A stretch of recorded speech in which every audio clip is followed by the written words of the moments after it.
McIntyre. And how could a half-dozen nuclear warheads wind up aboard a B-52 on a cross-country U.S. flight? Well, it happened last month in direct violation of nuclear protocol. The incident prompted the day-long grounding of Air Force aircraft. Our CNN's Brian Todd joining us now. And Brian, what do they hope to accomplish with this halt, I suppose, the ground? They want answers, Suzanne. Air Force combat wings across the U.S. had until today to complete what they call 24-hour stand-downs, as you mentioned, where fighter jets and bombers are grounded while they review security procedures. Now, the Air Force calls this a focused and swift response to a very alarming incident. Security checks at combat wings across the country as Air Force officials get to the bottom of an incident they say should never have happened. 6 nuclear warheads on cruise missiles hanging from the wing of a B-52 bomber, flown from one Air Force base in North Dakota to another in Louisiana, and the crew didn't know they were there.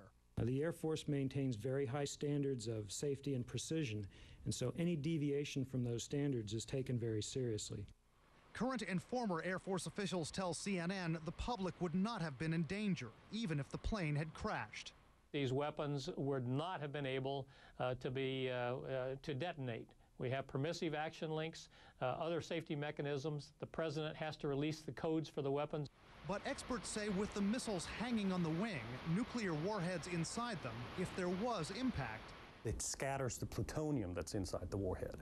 And therefore you have a pollution, not a detonation, nuclear detonation, but you have a pollution problem.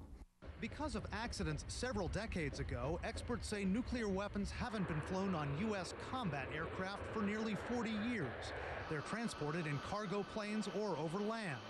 Officials alarmed at this incident last month because the military is supposed to have airtight control over these warheads at all times. The Air Force has a two-man policy. One person cannot be around a nuclear weapon alone. These people have to have security clearances, background checks.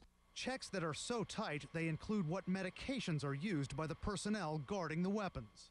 The investigation is not expected to be completed for several weeks, but Air Force officials say the squadron commander in charge of those weapons at Minot Air Force Base in North Dakota has been relieved of duty, and several other personnel who guarded those munitions have been reassigned. Suzanne? So, Brian, when it comes to human error, is it possible to handle one of these missiles and not know that it was armed with a nuclear warhead? Yes, officials say the warheads are mostly inside the shell of the cruise missiles, but experts say there is a small marker on the outside that should tell you that it's loaded with a nuclear warhead. I asked Air Force officials if these particular missiles had those markers. They would not